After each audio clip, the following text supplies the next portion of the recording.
Si Bato nagyabang na naman po sa Senate hearing. Hinamon itong si Alcantara at saka si Bernardo na oras daw na patunayan na sangkot si Villanueva dito sa flood control corruption is magbibitiw daw siya as senator. Magre-resign daw siya. O Zeus!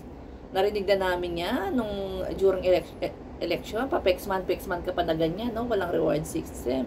Hindi naman bobo ang mga netizen. Nangalap po ng video. Yung sinabi niyang may reward system, nagkalat po ngayon sa YouTube. Diba? O, ano nangyari dun sa pexman niya? Wala. So ngayon, naghahamon na naman siya. Magre-resign daw siya kapag napatunayan sangkot si Villanueva sa corruption diyan sa flood control. Ang hinamon pa yung tatlong nagpatunay, matataas na rango. Si Bryce, si Alcantara at si Bernardo. O ngayon, ano naman masasabi mo dito? Bato, ayan na from DOJ. Pangatlo, si Villanueva.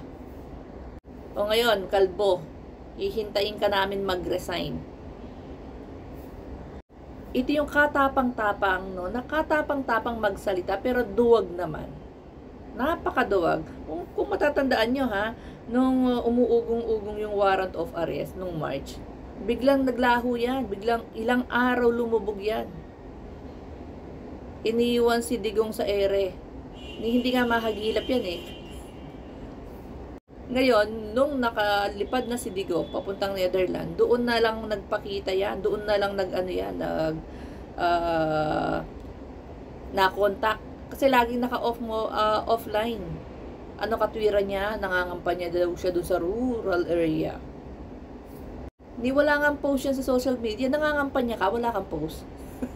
Sa social media na nangangampanya ka doon sa lugar na yun, hindi ba dapat nga, mo yan? I-social media mo kung saan ka nakakarating. Kung saan sulok ka ng lugar nakakarating. Gaya ni Bam Aquino at ni Kiko Pangilinan. Sa kanya sinuwala. During kasagsagan ng warrant of arrest. Kasi natatakot siya na baka kasama siya. Ayaw niyang malaman kung nasaan siya. Kaya may balak siya talaga magtago. O ngayon, eto na naman, magre-resign daw. For sure, aatras na naman ang bayag nitong kalbo na to. Hindi ko alam sino mga bumoto dito kay Boy Puncher. Wala namang ginagawa sa Senado. Hindi rin naman gumagawa ng batas. Sige, hanapin niyo kung anong batas ang ginawa nito. Sa mga magko-comment na DDS, alam niyo po, ang paggawa ng batas, doon sa history po ng mga, ng mga senators natin, ha, sa loob ng 1 taon, nakakapagpasa sila ng 20 na batas. Yung matatalino. PBBM nung nasa Congress pa, nakaka-30 po. 30 na batas na ginagawa. Ito yata kahit isa walang sumampa. Ewan ko lang kung may isa. Salamat naman, no, sa loob ng 1 taon kung may naipasa siyang batas na kahit isa.